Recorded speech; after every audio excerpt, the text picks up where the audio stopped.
Bonjour à tout le monde, je suis Pascal Hirtz et notre sujet ce soir, retour d'expérience sur 4 ans de trading automatique en réel. Donc ce soir, c'est une présentation un petit peu différente des présentations habituelles. Je vais parler maintenant un peu moins en qualité de courtier, mais plus en qualité de trader et de trader en mode automatique. Donc, je vais un petit peu raconter comment je suis arrivé à faire du trading automatique, ce que j'ai fait et qu'est-ce que j'ai obtenu comme résultat. Et puis, je tirerai quelques enseignements et je poserai la question comment Self-Invest peut vous aider dans votre projet si ça vous intéresse de faire du trading automatique. Donc, comme d'habitude, il ne faut pas hésiter de m'envoyer un petit chat si vous avez une question et j'essaierai d'y répondre le plus rapidement possible. Donc, je passe la notice des risques. Vous pouvez la lire tranquillement quand j'enverrai le document. J'ai déjà expliqué un petit peu l'agenda, donc lançons-nous. Donc, euh, ok, alors, bon, je fais un rapide petit retour sur ma vie, on va dire, de trader. Alors, je n'estime pas être un trader professionnel dans le sens où je ne vis pas de ça. Je vis de mon travail de dirigeant d'une entreprise de courtage comme Self-Invest. Cependant, euh, si je suis dans cette activité, c'est parce que le trading m'a intéressé dès que je l'ai découvert. Et je l'ai découvert en 1995 lorsque j'ai rencontré mon associé, le W, Wouter Warmoes, et que nous avons tradé ensemble les Varan, Citibank, à travers le Minitel ou par téléphone, durant la grève de 95, de Juppé, etc. Donc, grosso modo, ma première expérience, c'était les Varans. Après, 98, on lance la compagnie. Donc, on avait des comptes d'actions américaines, options américaines. Donc, je me suis fait un peu la main sur les actions américaines. Mais on avait beaucoup de travail, on n'avait pas les outils qui existent aujourd'hui. Et c'était un peu des quelques swing trades. J'ai réellement attaqué, on va dire, avec ce que j'appellerais le scalping ou le trading manuel intraday avec le DAX futur. Et ça remonte alors à la période 2005-2006. Donc, on se rappelle 2006, euh, la guerre Israël-Liban, la montée du marché jusqu'en 2007, avant le crash de 2008, etc. Donc, durant cette période-là. Alors, en 2008 jusqu'en 2010, j'ai fait une pause. Pourquoi Détrader le DAX était quelque chose de très intensif et au bout du compte qui a généré beaucoup de pertes pour moi.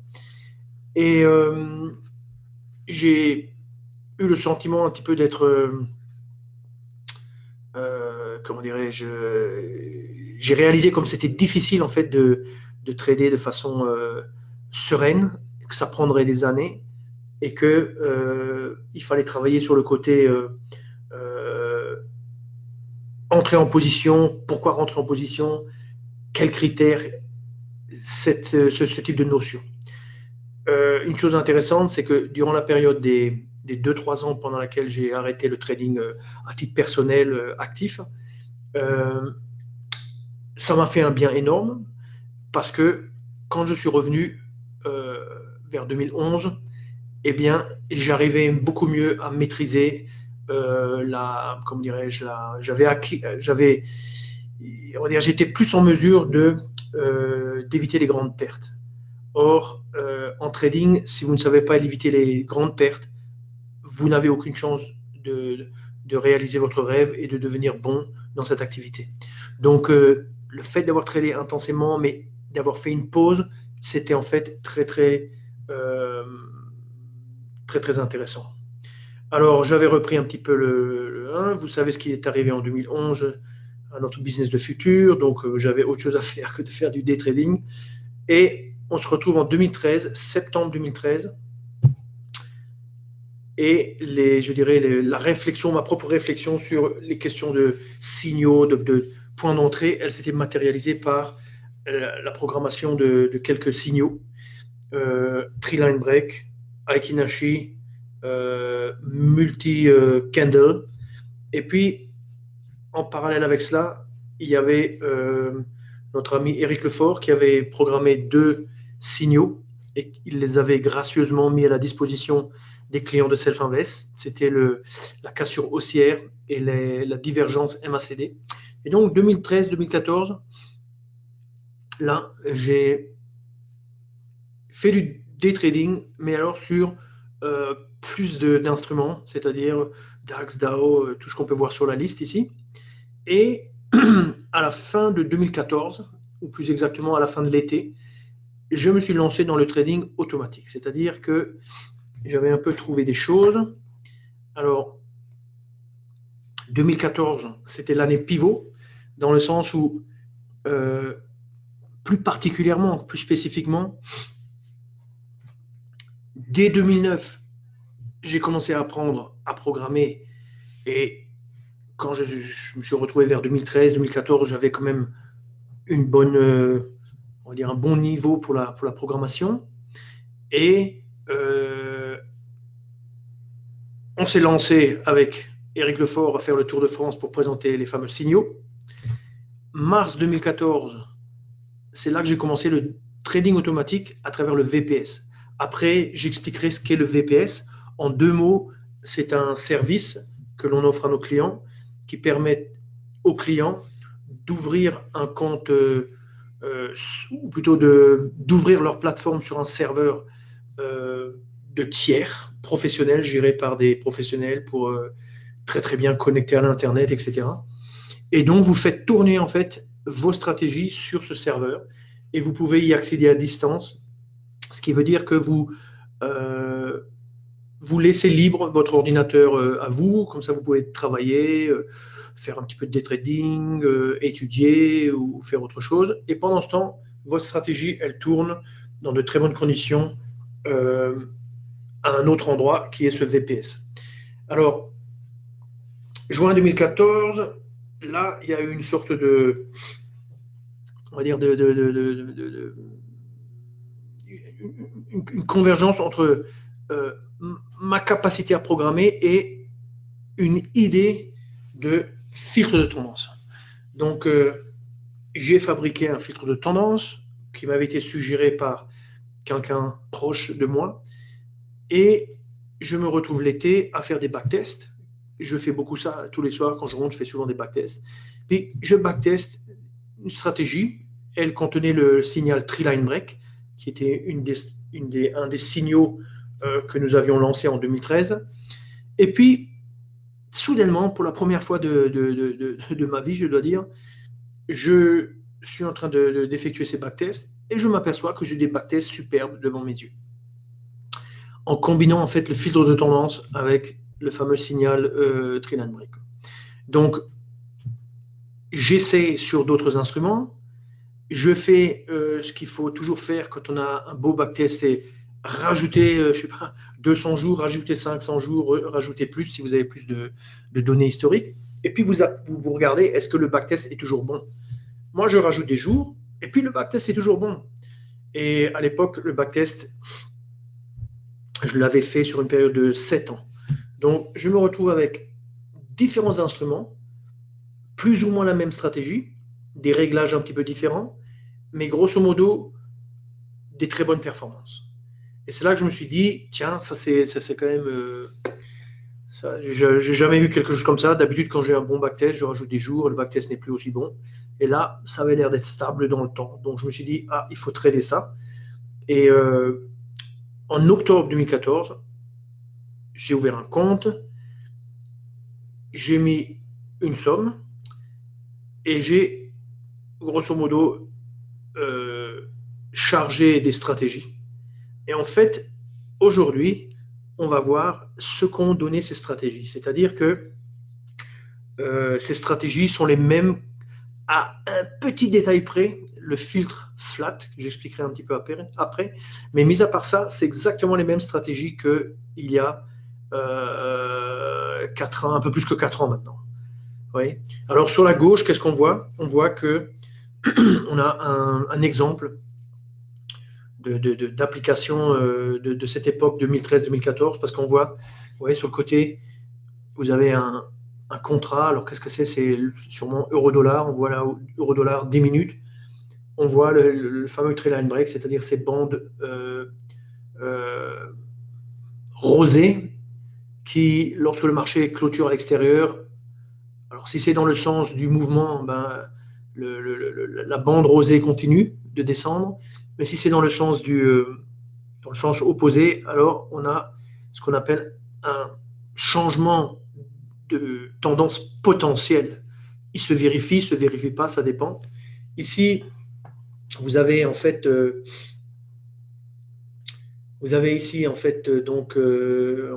matin, grosso modo, le marché il y avait un signal ici, et moi je l'ai pris à la hausse. Vous voyez ici là, le signal. J'ai été stoppé, donc j'ai perdu.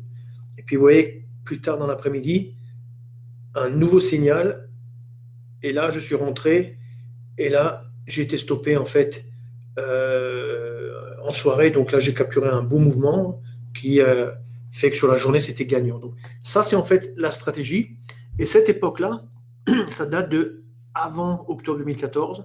Donc ça date probablement de entre mars 2014 et octobre 2014. Et à cette époque-là, j'utilisais, vous voyez, twin en bas, la ligne.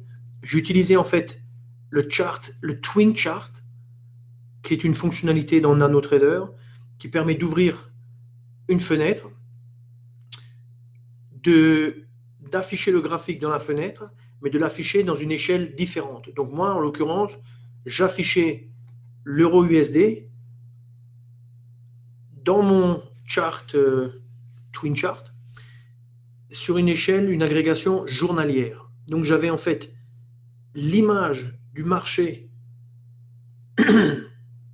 en journalier, je tirais une ligne de tendance ou une ligne de support, là c'était plutôt une ligne de support puisqu'elle est horizontale, ou une ligne de résistance, et puis sur cette base, je tradais alors à la hausse, pensant que si on est près de la ligne de support, il y a de fortes chances que ça rebondisse. Ça c'était en gros avant que j'ai développé un filtre de tendance.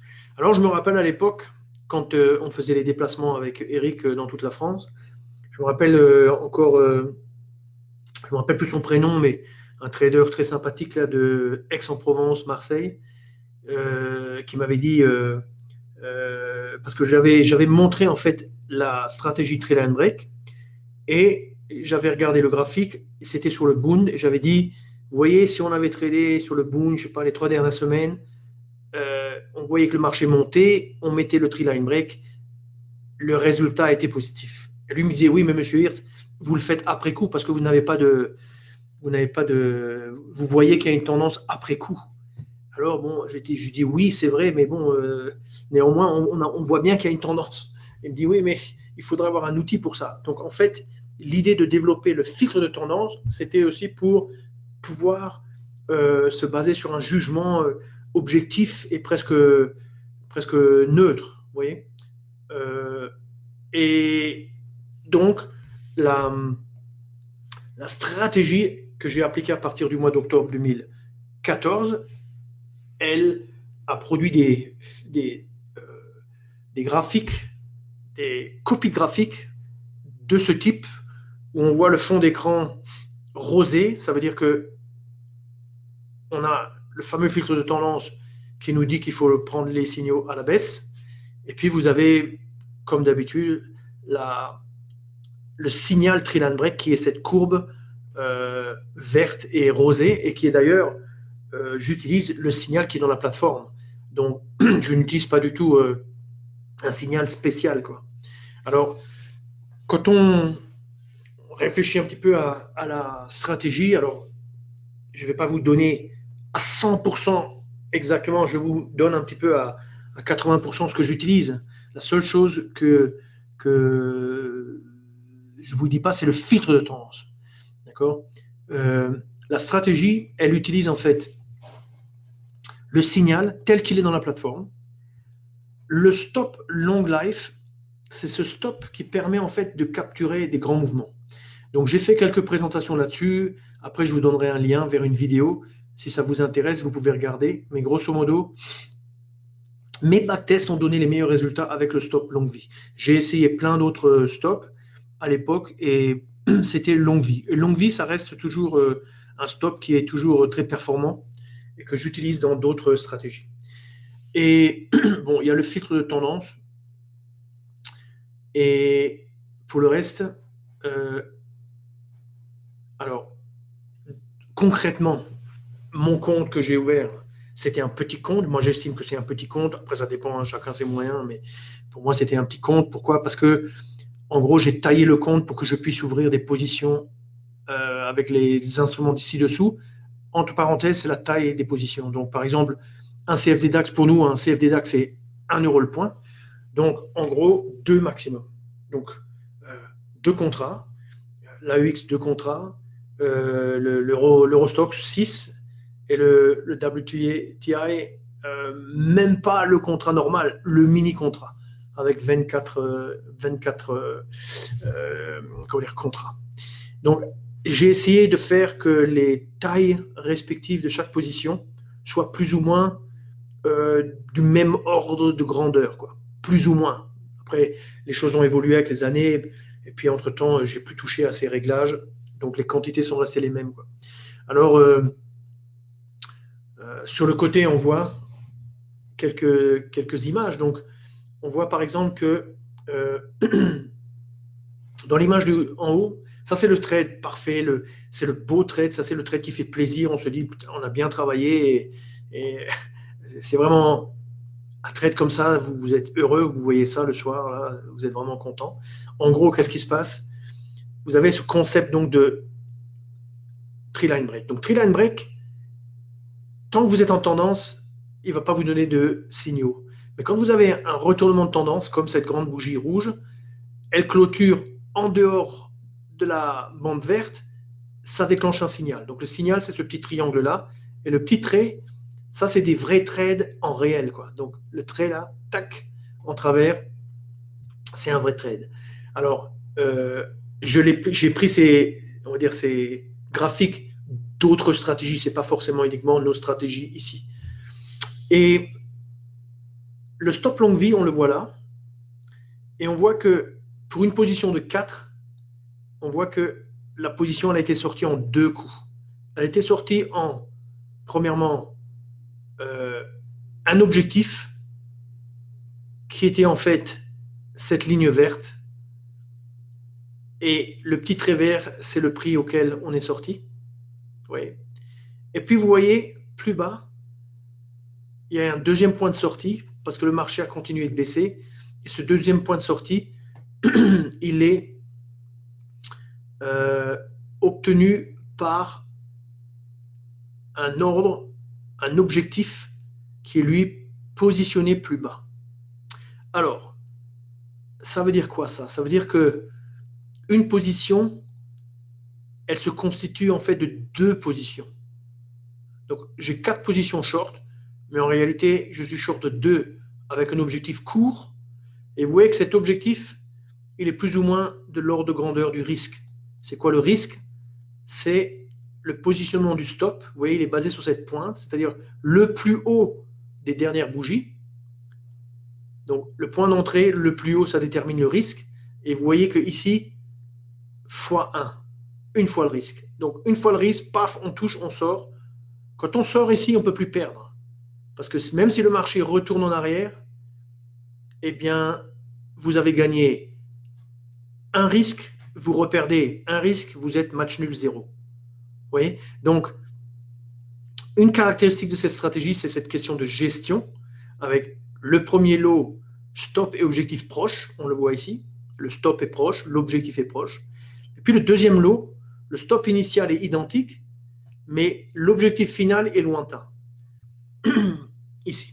Alors, je dois aussi préciser une chose, c'est que sur ce petit graphique, on voit qu'il y a une ligne de séparation entre la journée précédente et la journée, on va dire, en blanc, avec fond d'écran blanc. Ça veut dire qu'au début, je ne tenais pas compte, je ne clôturais pas mes positions. Donc, après, Et ça, c'est la seule différence avec le tout début. Après, vers 2000, je ne me rappelle plus, il faudrait que je recherche, 14, 15, j'ai rajouté en fait un filtre flat. Je pense que ça devait être vers le début, fin 2014, début 2015. J'ai rajouté un filtre flat et maintenant, je garde jamais de position durant la nuit. Toujours exécuter 5 minutes, 4 minutes, 3 minutes avant la clôture. Donc, l'idée était donc, ouvrons un petit compte, prenons des petites positions et essayons d'appliquer cette stratégie dont les backtests pour ces 4 instruments étaient superbes. Et voyons ce qui se passe. Alors, ici, je montre aussi une perte, parce qu'on ne fait pas que gagner dans ce trading. Donc ici, on voit, on rentre ici, moins 2, et puis le marché, malheureusement pour nous, fait mine d'aller dans notre direction, et puis rebondit. Là, vous voyez, c'est la nuit. Donc si on avait clôturé là, à la clôture, on aurait fait quasiment match nul, et puis le lendemain, ça reprend, et grosso modo, ça remonte, donc on perd. Vous voyez, donc en fait, on a perdu. Donc là, on a un exemple de gain, un beau gain. On touche même le point maximum. Là, on perd. Et n'oubliez pas que chaque fois qu'on perd, dans ce genre de situation, on perd 2 fois. Parce qu'on perd la première position, on perd la deuxième position. Vous voyez? Alors que quand on gagne souvent ici un objectif qui est court, et l'objectif long, on le gagne qu'avec un seul lot, un seul contrat. Et là, quand on perd dans ce genre de journée, on perd avec les 2 contrats. Donc après, pour récupérer ça, c'est plus difficile. Après, j'ai rajouté une journée ici où, grosso modo, vous vous faites tuer dans tous les sens. C'est-à-dire, on est rentré ici initialement, on est en rose, on est rentré, alors on devait être en position, on a été clôturé, puis on est re-rentré, puis on a été clôturé, on est re-rentré, on a été clôturé ici, et puis clôturé là-bas. Enfin, ça peut arriver, c'est très rare, mais ça peut arriver des journées, le marché il est très en dents de scie, et vous vous faites tuer. C'est aussi simple que ça. Les pertes sont petites, mais comme c'est chaque fois x2, c'est pas des bonnes journées. Mais ça fait aussi partie on va dire, comment dire, ça fait partie des journées qu'il faut supporter pour pouvoir espérer réussir. Alors, ça c'est 2 exemples. Donc là, on est déjà plus, vous voyez, là, on est en février 2015. Février 2015, on ne voit pas encore un filtre flat. Vous voyez? Parce que là, on a la journée du 19 et ça, c'est la journée du 20. Donc, normalement, il y a une partie bleutée ici. Donc, ce qu'on peut dire, c'est qu'en février 2015, je n'avais pas encore le filtre flat. Ici, c'est typique. Vous voyez? Le marché erre le matin, on ne sait pas trop ce qu'il veut, il rebondit. Et le tree line break, il est très bien pour représenter en fait ces ranges. Le marché fait juste des petits rebonds de part et d'autre. Vous voyez? Rappelons-nous juste que le marché, ce qui nous intéresse pour fabriquer en fait tree line break, c'est le prix de clôture. Donc pas les pointes ici, mais le prix de clôture. Donc le marché descend fin de matinée ou début de l'après-midi américain, enfin européen. Et puis à un moment ou un autre, vers 17h ou 16h et quelques, paf, le marché part. On est sur Eurostock 50. Et là, on est sur Netherlands, c'est-à-dire on est sur l'AEX. Ici, on rentre là, on touche premier objectif, on touche deuxième objectif, c'est parfait. Ici, pour la même journée, on rentre en position et on se fait stopper presque immédiatement, là, quelque part. Et ici, alors donc on a une perte et puis après on a un gain. Donc la nano, elle garde sur son écran uniquement le dernier trade. Elle vous montre les trades au niveau des points d'entrée, etc. Et ici, pour voir, il faudrait un petit peu zoomer. Mais grosso modo, on rentre et vous voyez que on peut avoir la même stratégie plus ou moins sur le même sur 2 instruments différents, mais cet objectif ici, il est beaucoup plus proche ici que dans ce cas-là. Alors, l'objectif, au fil des mois, et je pense déjà vers 2015, je l'ai fixé de façon arbitraire, enfin pas arbitraire, mais disons de façon que ce soit la même chose pour chacun des instruments, je l'ai fixé à 2,5%. Donc, alors, est-ce que c'était le cas ici ou pas? Probablement pas encore. Mais sachez que de nos jours et dans les 3 dernières années, l'objectif, il est à 2,5%. L'objectif court, il est à une fois le risque. Et ceci, on arrive à le réaliser avec la fonctionnalité qui s'appelle multi-stop, multi-target. Donc, c'est une fonctionnalité extrêmement importante qui permet d'une certaine manière de diversifier la gestion de la position. Donc, qu'est-ce que ça veut dire? Ça veut dire que c'est comme si vous aviez en fait une stratégie de court terme, parce que 8 fois sur 10, vous avez le marché qui fait juste des petits mouvements entre il rebondit, il revient, il ne sait pas trop où il veut aller, etc. Et dans ce cas-là, le fait d'avoir un objectif à une fois le risque, bah, ça vous permet des fois quand même de sortir au moins un lot. Après, le deuxième lot, quand je dis lot, ça veut dire contrat. Hein. Le deuxième contrat, il ne va pas forcément faire une accélération comme on voit sur cet écran. Il va peut-être juste évoluer latéralement, il peut revenir, etc. Lorsque le marché clôture au-dessus du premier niveau, on sort le premier lot, mais le deuxième lot, il voit le stop qui le protège monter jusqu'au point d'entrée, c'est-à-dire un concept de break-even. Donc ça, c'est aussi important parce que ça permet de réduire le risque. Vous voyez? Donc, si le marché va dans notre sens, on n'a plus de risque. À partir du moment où le break-even est enclenché, on n'a plus de risque. Vous voyez? Donc, cette paire, c'est-à-dire le stop et l'objectif ici, ça fait partie d'un pack qui est sur notre magasin, le Trading Store. Vous voyez? Donc, si vous voulez, après je vous ai mis le lien si ça vous intéresse d'aller regarder. Et donc voilà un petit peu pour la description un petit peu on va dire de la stratégie. Quoi. Alors, les résultats. Passons aux résultats. Donc, je vais afficher le résultat total, c'est-à-dire le résultat par année, et puis une courbe qui montre le résultat cumulé. Et on parle de un compte, c'est le même compte. Il y a 4 instruments, c'est les 4 instruments en question, c'est-à-dire le DAX, l'AEX, l'Eurostoxx et le pétrole.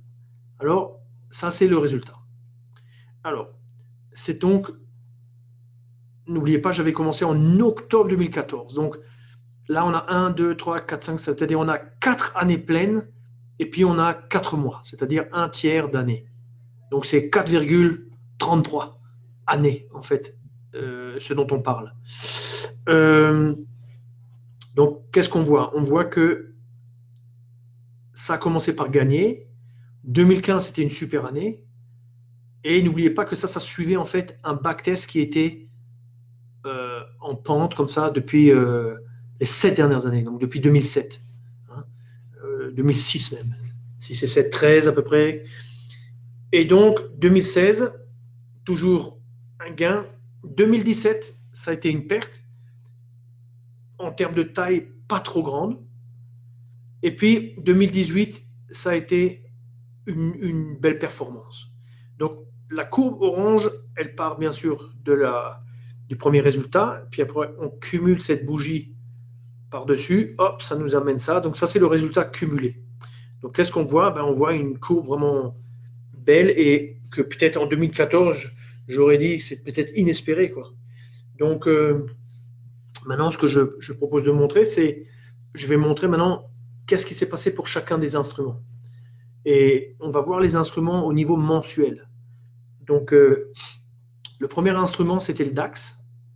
Le DAX, il a vraiment une courbe vraiment intéressante.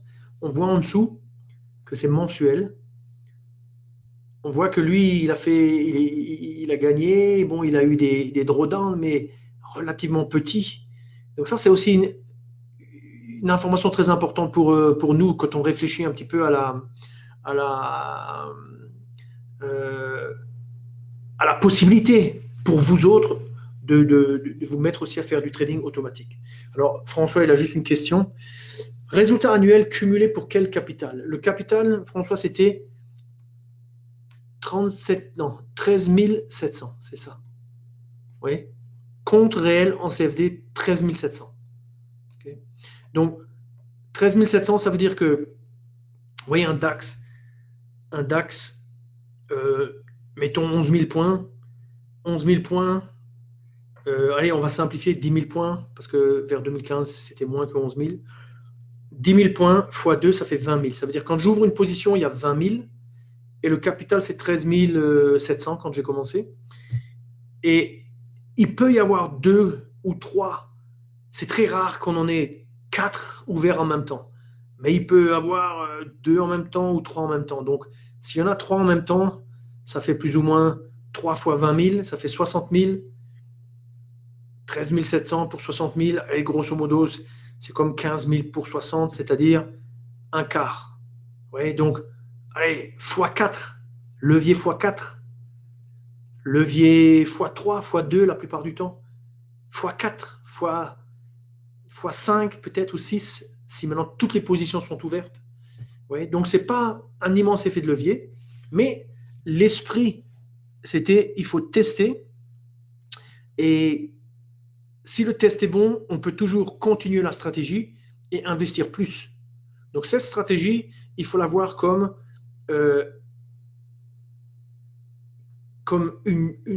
je dirais, une expérience rationnelle, objective.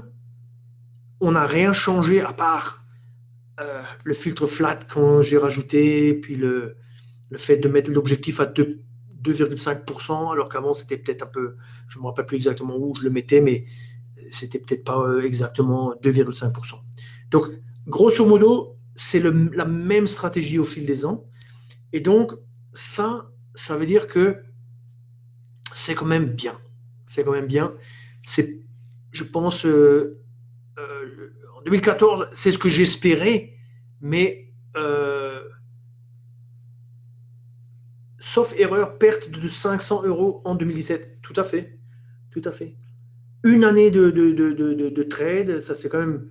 Il n'y a pas des trades tous les jours, mais il y a quand même, au total, quand même beaucoup de trades. Et ça n'a que perdu 500 €.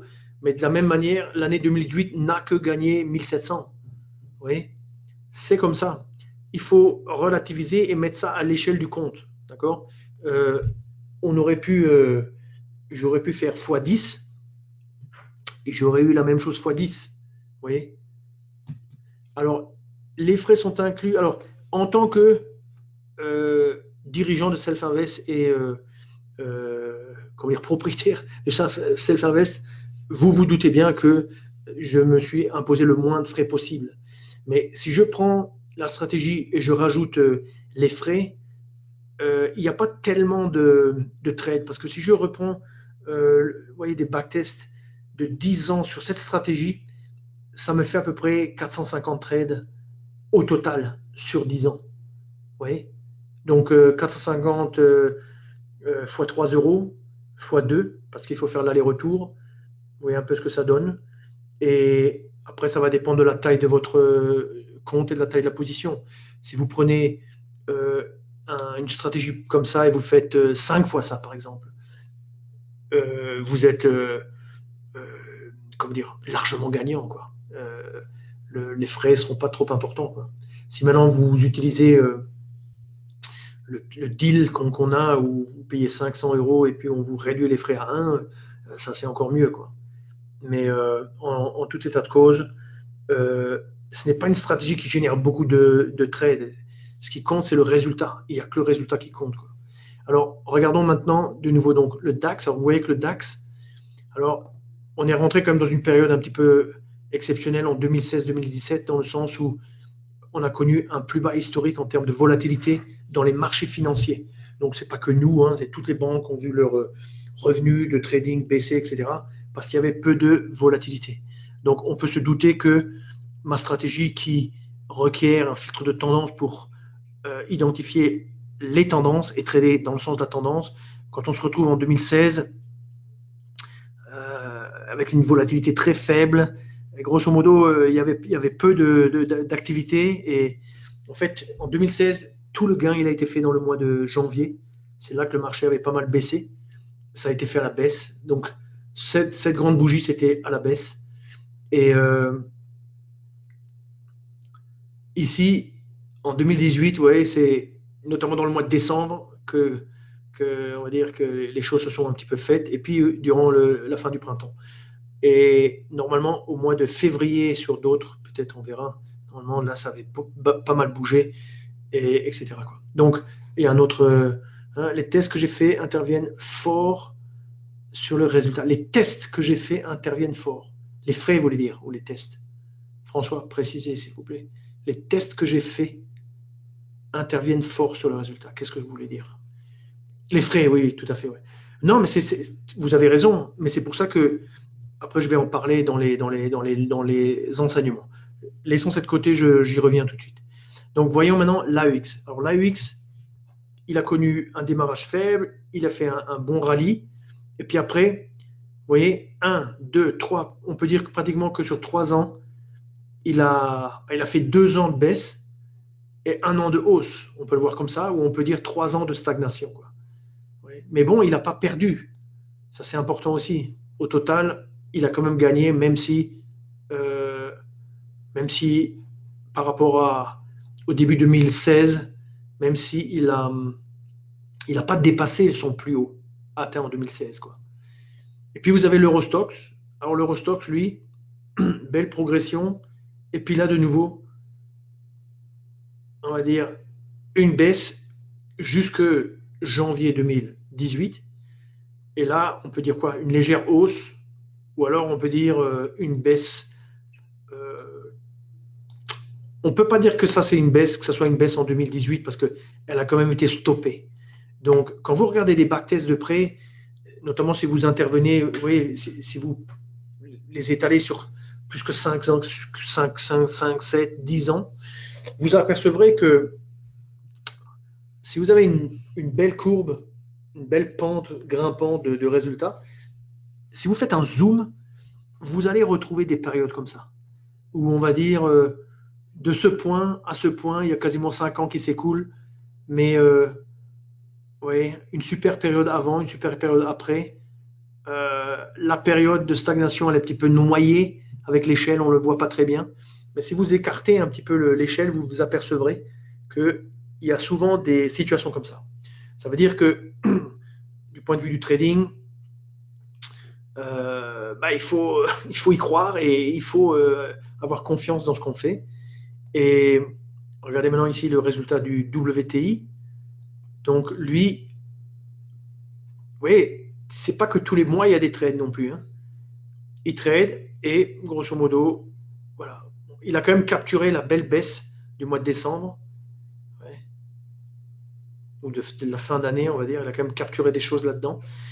Mais au total, voilà, il grimpe. Alors, une chose qui est très intéressante avec ces courbes, c'est la notion de volatilité du résultat. Là, on a en fait le résultat mensuel.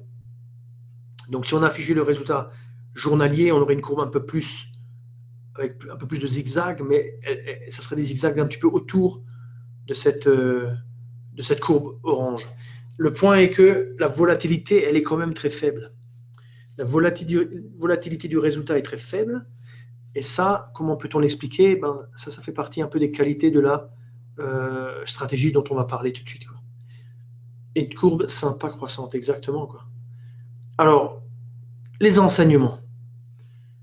Bon, la première chose, c'est, et ça c'était la question fondamentale, c'était, on a des bons backtests, est-ce que ça va entraîner des bons résultats lorsqu'on va se mettre à trader en temps réel sur un compte avec du vrai argent? La réponse est sur la base de cette expérience. Je ne parle pas en général. La réponse sur cette expérience est oui. Le résultat a été confirmé, ou plutôt les backtests ont été confirmés par le trading en réel. Toutes les 4 instruments avaient des super backtests. Et puis, on se retrouve quand même, pas 5 ans en réalité, mais 4, on a dit 4 ans après. Vous voyez, 7 ans, 4 ans, ça veut dire que 4, c'est presque plus que la moitié de 7. C'est plus que la moitié de 7. Et donc, c'est quand même une preuve d'une certaine stabilité, ou devrais-je dire un peu vérité, quoi. Donc ça, c'est quand même très intéressant. Ça veut dire que on peut transformer des backtests en du trading performant. Ça, c'est, je dirais, le premier enseignement que je tirerai, c'est que c'est possible, quoi. On peut gagner. C'est possible de gagner. Et vous voyez, les instruments sont pas, c'est pas des usines à gaz, hein, c'est le simple signal Triline Break qui en soi est très très puissant, quoi. Alors, quel enseignement tirer? Je dirais, premièrement,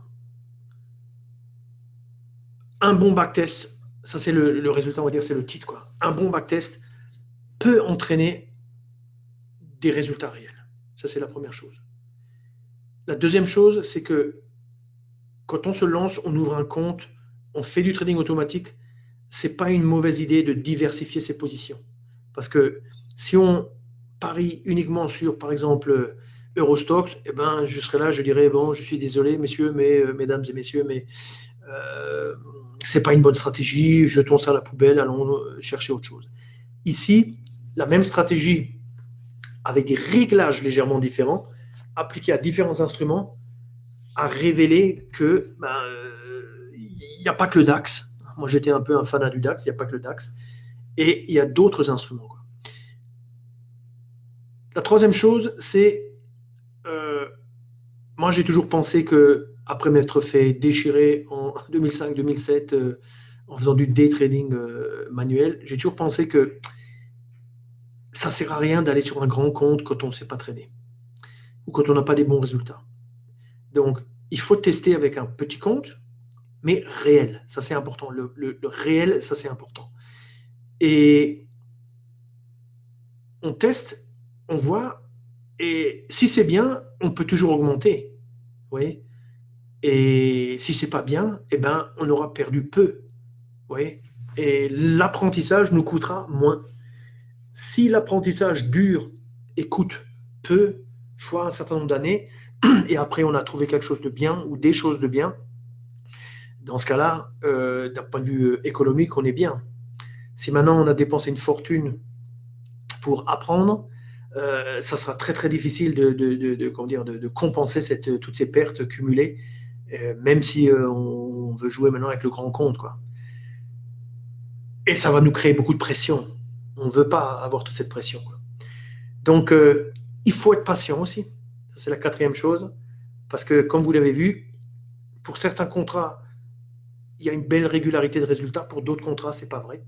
Donc, le fait que ça ne soit pas vrai pendant 1 an, 2 ans, je peux vous dire que pour moi, 2016-2017, je trouvais ça vraiment long parce que je voyais bien les résultats chaque soir. Je vais sur mon VPS, je vais regarder pour être sûr que je n'ai pas des positions qui traînent ou qu'il y a eu un problème ou quoi que ce soit, ou pour voir un peu qu'est-ce que j'ai pêché, hein. Et je peux vous dire que 2016-2017, c'était dur parce qu'on n'avait pas des grands trades, il n'y avait pas des grands mouvements. C'était vraiment par rapport à 2014-15 et janvier 2016, c'était vraiment un peu ennuyeux, quoi. Donc il faut être patient, ça c'est très important. Et vous pouvez être d'autant plus patient que votre compte n'est pas trop grand, qu'il ne vous impose pas une pression parce qu'il est grand et vous avez une mauvaise série, les pertes sont grandes, et vous vous retrouvez sous pression. Il ne faut pas se mettre sous pression, il faut arriver à trouver le bon équilibre. Et puis, au bout du compte, il y a une chose très importante, c'est quand vous regardez toutes ces courbes, en fait, vous avez des gains, vous avez des pertes, vous avez des gains, des pertes, mais à un moment, le marché bouge, le marché est synchro avec votre stratégie, et là, il faut cartonner. Et ça, ce n'est que possible si vous êtes là, présent avec votre stratégie en mode automatique et grosso modo, vous avez réussi à tenir. Vous voyez, là, vous allez être récompensé parce que cette stratégie, au bout du compte, qu'est-ce qu'elle fait, hein? Elle fait quoi cette stratégie? Elle est, et ça c'est un petit peu le point suivant au niveau des enseignements, c'est pourquoi la stratégie a l'air d'avoir fonctionné comme ça. Vous voyez, quels sont les points forts de la stratégie? Ben, reprenons dans l'ordre la notion de, je dirais, de ce qu'on disait avant avec la notion de frais. Revenons sur cette notion. Moi, je me cite, j'ai appris qu'il fallait trader moins pour trader mieux. Quand je fais un backtest, je mets des filtres, je bloque, j'essaie de limiter, j'essaie de chercher la valeur là où elle est et d'être très concentré. C'est-à-dire que je préfère avoir une stratégie qui traite juste quelques heures plutôt que d'avoir une stratégie qui traite toute la journée. Quand j'ai commencé en 2014, en mars, et que je tirais ma ligne dans le Twin Chart pour avoir la tendance, et je disais voilà, la tendance est à la hausse, tradons à la hausse, j'avais pas de limitation au niveau des horaires, par exemple. Donc, voilà, ma stratégie, elle tradait toute la journée. Donc, le matin, par exemple, je sais pas, je gagnais un petit truc. Puis après, j'avais une position pourrie jusqu'à 5 heures. Et puis après, je perdais. Enfin, c'était un petit peu désordonné et j'avais pas compris qu'il fallait être très sélectif. Donc, un point fort de la stratégie et un point que vous pouvez reprendre pour votre propre gouverne, c'est faites tout ce que vous pouvez pour limiter le nombre de trades. Avec la nano, on voit hein, tel ou tel critère, on le fait évoluer, on regarde l'impact sur le résultat accumulé. Si maintenant ça n'a pas beaucoup d'impact, on retire cette chose-là. Vous voyez, ça ne sert à rien on ne veut pas trader toute la journée. On est là pour gagner. C'est comme une équipe de football, elle est là pour gagner le match, ou de rugby, ou de handball. On n'est pas là pour faire du cirque. On est là pour gagner, quoi. Donc tout ce qui doit être fait pour gagner doit être mis en œuvre. Vous voyez. Alors, comment on arrive à limiter le nombre de trades? Deux puissantes réponses. L'utilisation d'un filtre de tendance. Alors ici, j'ai mis une vidéo. Ça vous pointera vers une vidéo YouTube sur justement la notion de filtre de tendance. Comment on fait ça dans la nano? Ça, c'est une question technique. Si vous voulez être bon, vous devez bonifier votre côté technique. Vous voyez, votre arsenal technique. C'est comme un footballeur, un rugbyman, etc. Un tennisman, un volleyeur, une volleyeuse, etc. Il faut maîtriser la technique, quoi. Un autre aspect, c'est limiter les périodes. Alors, on a un super instrument qui s'appelle la volatilité horaire. Donc, cet instrument, il est gratuit. Il est dans la plateforme. Ce lien vous dirige droit sur la page d'explication. Vous lancez dans la plateforme volatilité horaire et vous savez, pour chaque instrument que vous souhaitez trader, vous savez exactement quelles sont les 2-3 heures de la journée durant lesquelles la volatilité est maximale. Tout le reste des heures, généralement, vont vous ramener de moins bonnes récoltes. Retenez bien ça. Retenez bien ça. Après, bien sûr, il faut quelque chose pour entrer en position. C'est ce qui me manquait moi en 2005-2007 quand je faisais ces trades comme un forcené et que je me retrouvais à la fin de la journée ayant fait 25 allers-retours et finalement ayant perdu 500 € parce que quand j'en avais gagné 200, je les ai reperdus et je ne savais jamais quand m'arrêter et je ne savais jamais sur quelle base vraiment rentrer en position. Vous voyez. Ici, la stratégie, elle est pensée, elle réagit sur un signal. C'est le tree line break et ça, c'est le tree line break simple qui est dans la plateforme. Vous voyez. Et lui, je ne vais pas répéter ce que j'ai déjà dit 3-4 fois, mais lui, sa fonction, son utilité, c'est de détecter des retournements de tendance et d'agir sur cette base-là. Ici, on voit une rentrée en position, on était en zone plutôt croissante, on est dans un fond d'écran rose, c'est-à-dire on est là pour shorter, on a cette opportunité, on est dans les bonnes heures, hop, on rentre short, le stop, il est relativement proche, donc le risque est relativement petit. C'est pour cela aussi que dans les courbes de résultats, vous n'avez pas une grande variabilité du résultat. Vous avez des courbes qui sont relativement qui font pas beaucoup de zigzags en fin de compte. Ça, c'est parce que la stratégie emploie des stops qui sont relativement bien serrés. Vous voyez, l'objectif est atteint, crac, et puis on clôture ici sur la base de l'objectif. Et sinon, vous voyez, la zone bleue, c'est le fameux filtre flat, quoi. Donc, ici, on est sur, je crois que c'est le pétrole, quoi. Alors, la gestion, on en a déjà parlé. Je mets ici le lien pour le fameux stop longue vie, une vidéo sur comment l'utiliser. Ce concept est très important.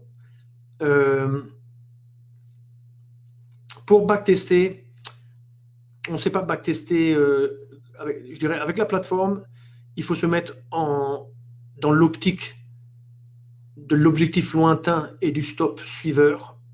Oui. Et si ça vous intéresse, je peux vous expliquer comment on fait pour backtester le deuxième lot. Mais grosso modo, ça demande un petit peu une feuille de calcul Excel, récupérer le rapport du backtest, le coller dedans, faire quelques manipulations. Mais on sait backtester moyennant un petit peu on va dire cette technique. On sait backtester le deuxième lot. Et grosso modo, ce qu'il faut retenir, c'est que si le backtest est bon avec des mouvements grands, c'est-à-dire avec juste le filtre, pas le filtre, excusez-moi, le stop longue vie suiveur, hein, celui qui est fait pour suivre le marché, et votre objectif, vous le mettez lointain, ça c'est la base du backtest. Après, le deuxième lot, c'est comme une option d'aller voir dans quelle mesure vous améliorez, ou en règle générale, ce qui se passe, c'est que vous rendez la performance moins volatile. Parce que de temps en temps, vous gagnez, ça rendre la courbe de performance un peu moins volatile, quoi. OK. Et on ne garde pas de position la nuit. Ça, c'est super important. Pensez à des choses comme le Brexit, l'élection de Trump, diverses, même quand il y a eu l'élection en France, rappelez-vous, après le premier tour, et en Italie, etc. Donc, ça sert à rien de tout reperdre la nuit ou le lendemain matin parce que vous avez oublié de sortir de position. Ici, on sort de position, on dort tranquillement, quoi. Alors, je regarde juste un petit peu dans les questions et je vous remercie de poser des questions. Comment faites-vous du backtest avec une gestion dynamique de position? Je ne sais faire qu'avec un playback, mais ça prend un temps fou. Ok, bon, là, c'est un petit peu ce que je mentionnais. Il y a une technique, je répète. On fait un backtest normal avec un stop longue vie, par exemple, et un objectif lointain. On regarde ce que ça donne. Et ça définit grosso modo la durée de vie du trade, la durée maximale de vie d'un trade. C'est déterminé par le grand mouvement. Et donc, cette courbe-là, du stop, et puis le fameux objectif où il est placé. C'est ça qui détermine l'intervalle entre le point d'entrée et le point de sortie. Dans la nano, on peut tirer un rapport des trades effectués dans le backtest, et grosso modo, moyennant l'utilisation d'une feuille de calcul Excel, on est capable de créer on appelle ça un sentimentor, c'est-à-dire on est capable de créer un filtre qu'on va recharger dans une deuxième étude et qui va nous donner grosso modo ce point d'entrée, ce point de sortie, et donc aucune possibilité de dépasser. Et là, on va appliquer alors le deuxième jeu de stop et objectif court. Et on pourra même s'amuser à faire varier l'éloignement pour voir est-ce qu'on arrive à optimiser un petit peu les choses, quoi. Donc, ça, c'est quelque chose que je pourrais, ceux qui sont intéressés, je pourrais vous briefer dessus et vous faire partager même ma feuille de calcul. Comme ça, vous n'avez pas besoin de recréer toutes les formules, etc. Alors, alors je prends une autre question là de François. Les 4 instruments peuvent-ils être tradés dans un même compte? Absolument, François. Tout ça, ça se passe dans un même compte. C'est un compte CFD. Tout ça, c'est dans le même compte. Et puisque le compte, vous voyez, vous créez un compte, vous mettez vos instruments et vos stratégies, ce compte va devenir une référence pour vous. On ne peut plus changer les choses après. Il ne faut plus changer. Si vous changez, quelqu'un dira oui, mais si vous aviez. Il faut laisser le réglage tel qu'il est et voir ce que ça donne. Si maintenant c'est pas bon, bah, il faut arrêter un jour. Mais si c'est bon, il faut le garder. C'est comme une sorte de preuve que depuis telle année jusqu'à telle année, votre stratégie a fonctionné. Il ne faut rien perturber. Alors, donc, il faut trader plutôt quand la volatilité horaire est plus importante. Absolument. Ça, c'est très important. Ça ne sert à rien d'aller dans des périodes où il y a peu de volatilité. Il faut aller là où il y a la volatilité, quoi. Et vous voyez tout de suite que quand la volatilité est revenue, d'un point de vue général, le nombre on va dire quand vous regardez les charts mensuels, on voit que l'activité a augmenté. Donc, des gains plus grands. Quand il y a eu, malheureusement, ça peut arriver des pertes, elles étaient plus grandes. Tout devient plus grand, plus fort. Alors, je veux juste, avant de passer à la suite, je veux juste quand même dire une chose, c'est que cette stratégie, elle est faite pour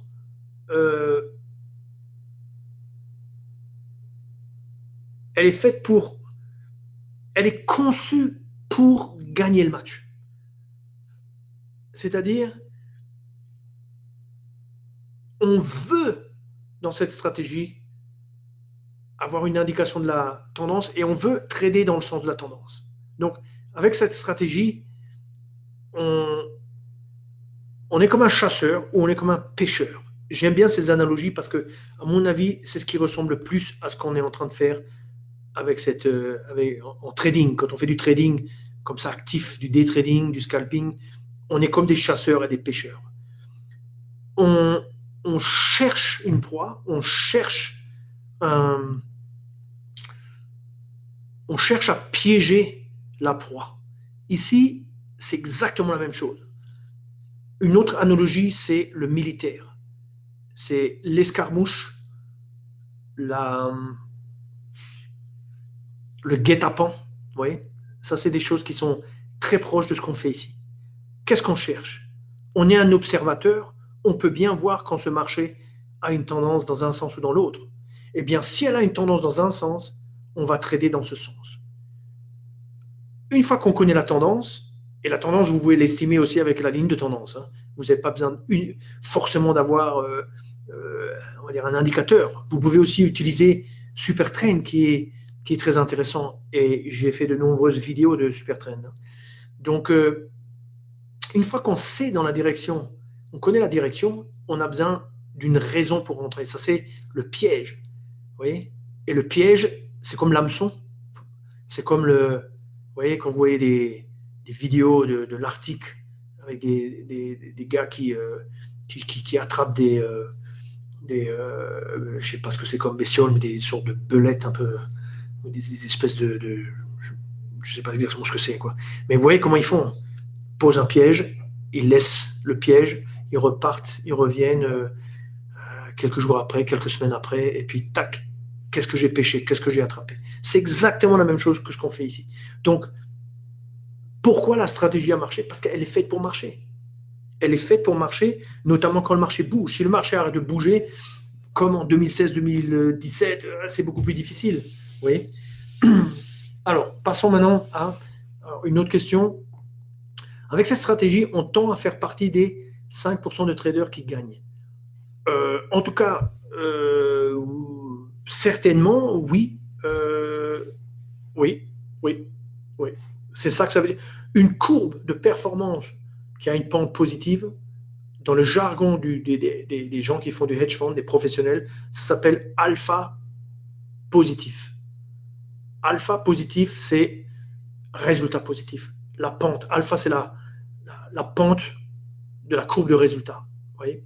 Alors, maintenant, parlons plus généralement de l'automatisation. Vous voyez qu'on a déjà dépassé 1 heure. J'aurais pensé qu'on ferait qu'une demi-heure. Avantage de l'automatisation.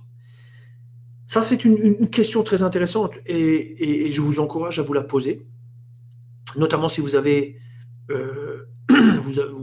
disons, si le trading journalier comme ça vous fait un peu mal aussi, vous avez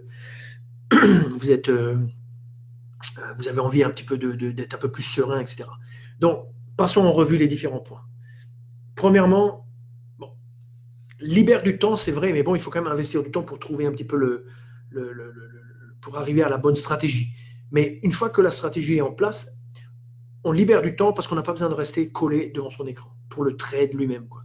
Donc moi, je travaille dans ma société, donc je n'ai pas le temps de faire du trading manuel, sauf cas extrêmement rares. Donc ça libère du temps, quoi. On élimine le stress. Ça, c'est très, très important parce que ça, c'est ce qui, à la limite, à un moment ou à un autre, peut-être ça vous dégoûte presque du trading, c'est cette espèce de pression permanente avec laquelle vous vivez quand vous êtes en position et que vous avez envie d'augmenter la taille et vous voyez vous perdez, et puis etc. Donc, on élimine tout cet aspect. C'est très important aussi parce que les gens qui vivent autour de vous, ils subissent aussi ce stress si vous rentrez chez vous et vous vous tirez la gueule en permanence parce que vous avez perdu. Ici, il n'y a pas ce stress et grosso modo, quand je vais voir mon VPS, en général, c'est un petit peu avant minuit. En général, les gens dorment déjà dans ma famille, donc à la limite, j'embête personne et c'est mieux comme ça, quoi. Économiser de l'argent, c'est clair, parce que quand vous faites du trading manuel, un des plus grands pièges, c'est de revenir en force et de mettre le paquet pour essayer de vous refaire. Et ça, c'est très, très, très difficile de résister à ça. Et donc, tous les X mois, ça vous arrive, et puis vous perdez tout votre compte, une grande partie du compte, et de cette manière-là, ça coûte beaucoup d'argent d'apprendre de cette façon-là. Alors que en faisant de l'automatisation, vous restreignez la plage horaire, vous restreignez les conditions d'entrée en position. Donc, vous mettez des stops. Les stops, vous pouvez les mettre relativement proches, etc. Donc, vous réduisez beaucoup le risque et vous réduisez le coût de l'apprentissage de votre formation. Alors, le temps libéré, on l'investit pour rechercher d'autres solutions. Et je peux vous garantir que ces principes de trader dans le sens de la tendance, on peut les appliquer avec des autres signaux et aussi avec de la réussite. Donc, on est sur des choses fondamentales ici. Et si vous arrivez un petit peu à aller sur ce chemin, comme moi je l'ai fait, vous apercevrez rapidement que des principes comme ça, vous pouvez les mettre en place avec d'autres instruments, d'autres techniques, d'autres indicateurs, d'autres filtres, etc., quoi. Alors, créer une activité agréable. Ah, ça c'est sûr que c'est une activité agréable parce que moi, dès que je rentre, je fais du backtesting, grosso modo, je cherche, j'essaie d'améliorer les choses, etc., de chercher des nouvelles idées, etc. Je sais programmer maintenant, donc je programme à l'échelle, on va dire, de la nano. Je ne sais pas programmer en dehors de la nano, quoi. Et au bout du compte, on devient un meilleur trader. Ça, je pense que c'est la démonstration, hein. Donc, c'est très, très positif, le côté automatisation. Mais il faut bien sûr, il faut le faire pour réussir. Donc, il faut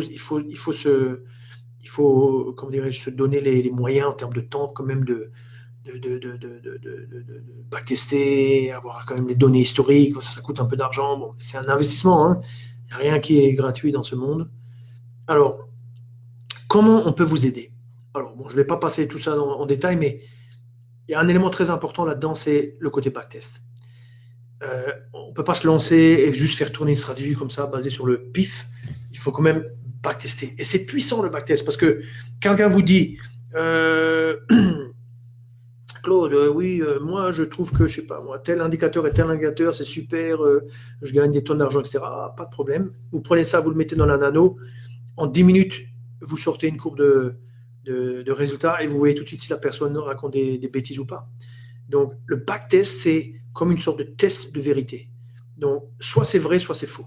Donc, la stratégie, elle est soit bonne, soit elle est mauvaise. Si elle est mauvaise, il faut travailler à l'améliorer. Si elle est bonne, il faut travailler à réduire le nombre de trades et envisager peut-être de la trader un jour en automatique. Alors, je réponds à quelques questions. VPS, je vais en parler dans 2 slides. Il y a plusieurs forums VHS, lesquels est-il spécialiste?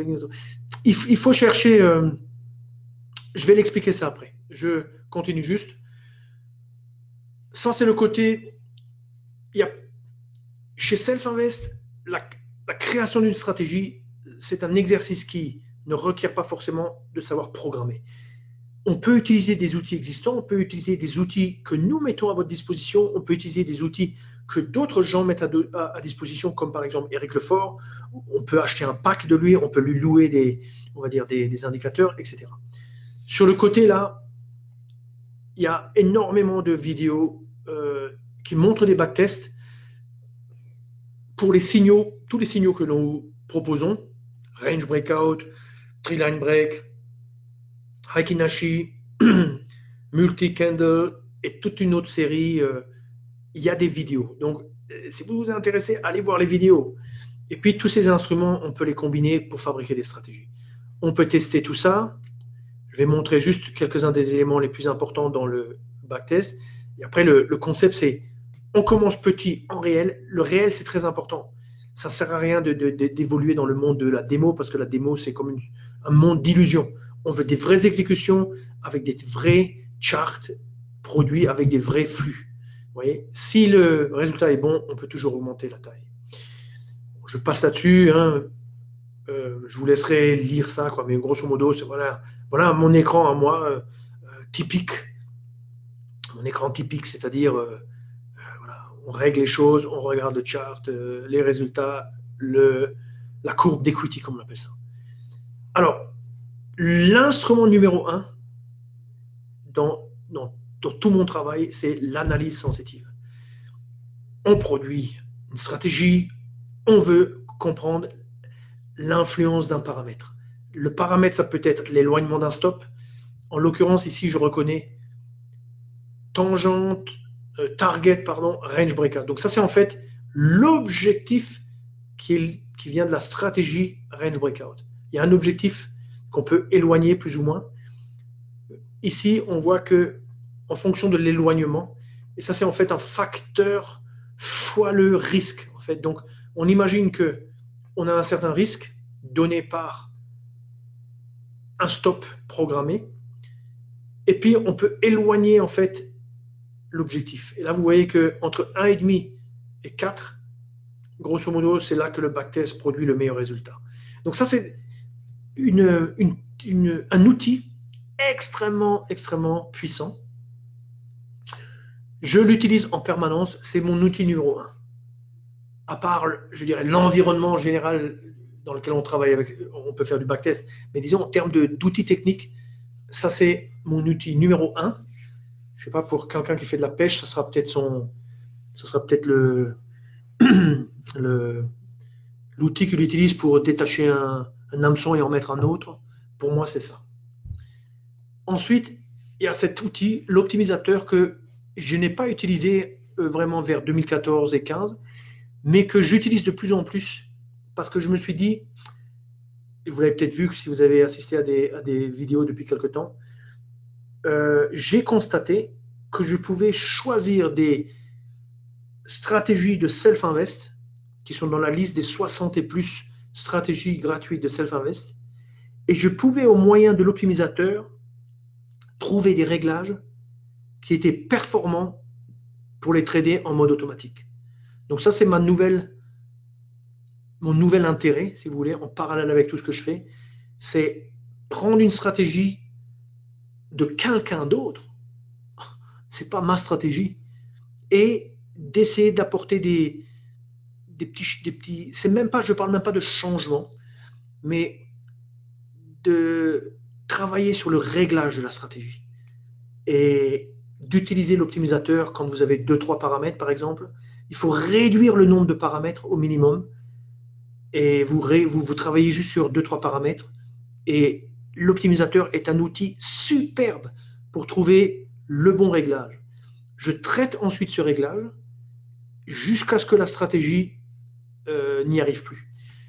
Dans ce cas-là, ce sont souvent des stratégies qui sont plus génératrices de trades que ma stratégie que j'ai présentée avant, qui elle est beaucoup plus économe en nombre de trades, mais on est tous à la recherche d'action, donc là on arrive à se créer de l'action. Donc ça peut être une piste pour vous si vous vous intéressez au trading automatique, et l'une des stratégies les plus intéressantes pour cela, et on l'a montré en vidéo, c'est le fameux Open Trade. Open Trade, c'est une stratégie d'une simplicité, et pourtant elle peut être extrêmement performante si on va rechercher des bons réglages. Et donc, moi, je la considère comme une stratégie de première marche pour évoluer vers le trading automatique. Vous avez besoin de rien programmer, c'est qu'un travail. Vous devez apprendre à utiliser nos outils de backtest et nos outils de trading automatique. Alors, il y a beaucoup de stratégies. Quand il y en a trop, on n'a pas envie de les tester toutes. C'est long et bien souvent démotivant.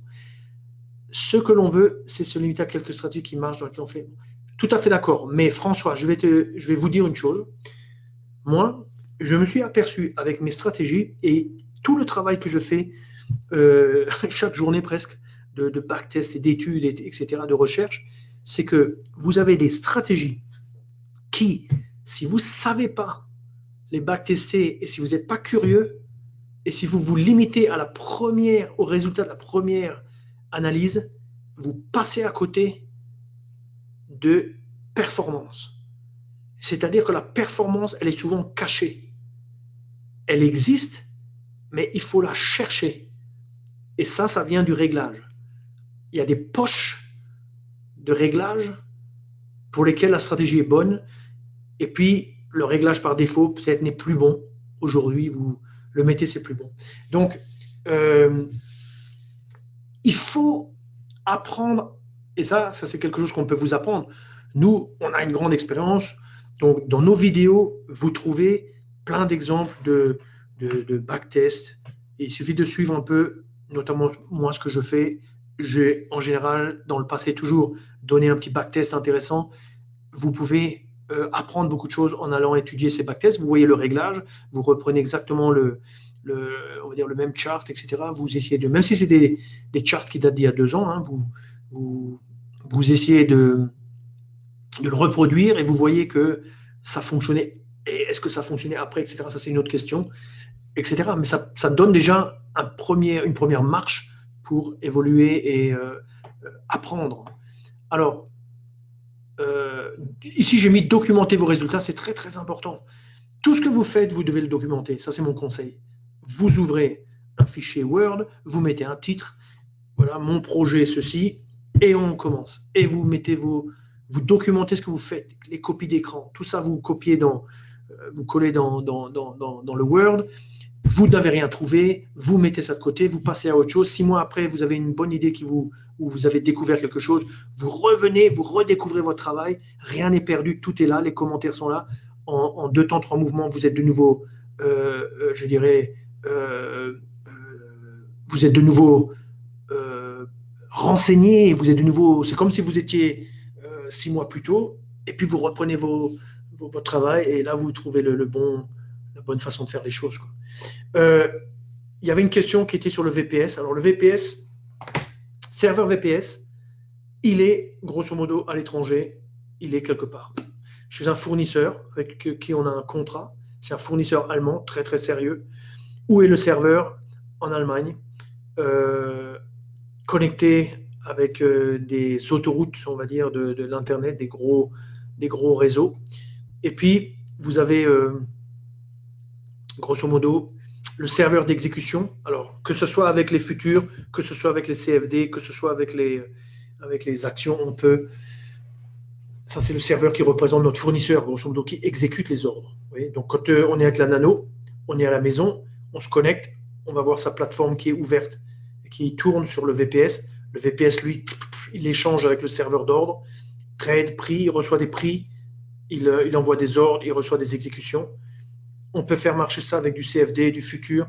Plusieurs comptes peuvent être ouverts à travers la même connexion. Moi, j'ai plus d'une cinquantaine de fenêtres parce que j'ai des filtres de tendance. Ça prend une fenêtre, c'est une étude. Après, vous avez l'étude dans laquelle vous tradez, c'est une deuxième fenêtre. Donc, vous avez déjà 2 charts pour une stratégie. Fois vingtaine, 25 stratégies, ça vous fait 50. Tout fonctionne de façon parfaite.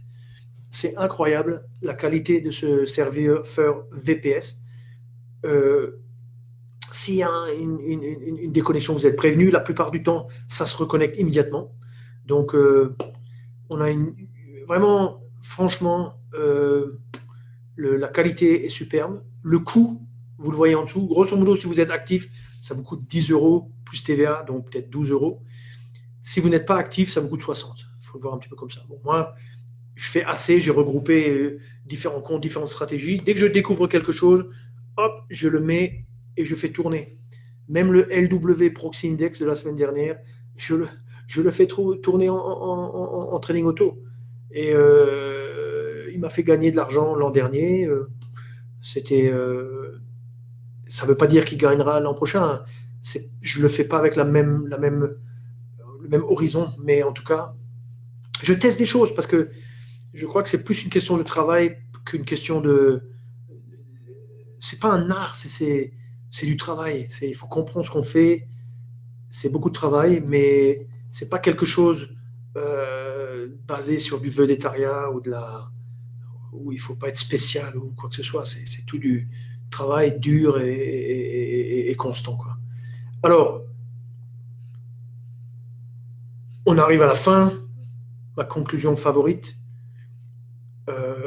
Si vous n'êtes pas déjà client, devenez client de Self-Invest. Goûtez à la qualité de nos produits, goûtez à notre. Profitez de notre expérience pratique que l'on retrouve sur notre chaîne YouTube. On a des prix, etc. Vous connaissez un petit peu le topo, hein. Meilleur service client, meilleure plateforme de trading, meilleures exécutions. Ça, c'est très important, les exécutions. D'ailleurs, je vais vous dire une chose. Je fais souvent le comparatif entre le backtest et puis le vrai trade. Vous voyez. Alors, je dois dire que dans mes stratégies, c'est quasiment égal, quoi. Un backtest par rapport à des trades en réel, c'est quasiment la même chose, quoi. Si je fais avec le LW Proxy Index, qui est un chart de 1 minute, un oscillateur qui n'est pas fait par moi, mais par un autre trader, il peut arriver que vous avez un trade en plus ou un trade en moins, parce qu'en fait, le chart n'est pas exactement à 100% le même entre le backtest et puis le réel. Parce qu'il y a quand même l'information circule sur Internet à la vitesse de la lumière, mais ça peut quand même faire que le chart et le signal arrive à la bougie suivante ou des choses comme ça, quoi. Donc, bon, voilà, on est arrivé, il est 10h19, donc exceptionnellement aujourd'hui, on termine. Alors, on va terminer exactement maintenant pour que ça nous porte de la chance, parce que ne sommes-nous pas le 19 de 2019 à 19h19. Alors, on arrête là. Merci à tous. J'arrête l'enregistrement.